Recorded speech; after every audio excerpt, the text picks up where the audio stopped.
বিশ্বের মুসলমান জনসংখ্যার দিক থেকে শীর্ষে থাকা 5টি দেশের তালিকা একটু ব্যতিক্রমী হতে পারে অনেকের জন্য। চলুন জেনে নেই কোন কোন দেশ রয়েছে এই তালিকায়। 5 নম্বরে আছে নাইজেরিয়া।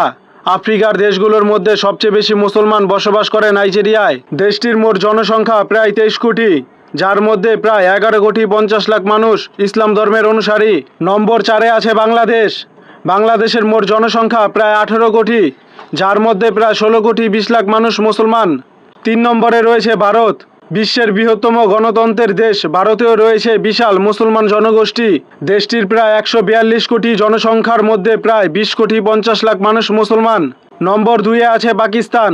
পাকিস্তানে প্রায় 24 কোটি মানুষ বসবাস করে, যার মধ্যে প্রায় 20 কোটি 10 লাখ মানুষ মুসলমান। 1 নম্বরে রয়েছে ইন্দোনেশিয়া। বিশ্বের সর্বোচ্চ মুসলমান জনসংখ্যা রয়েছে ইন্দোনেশিয়ায়।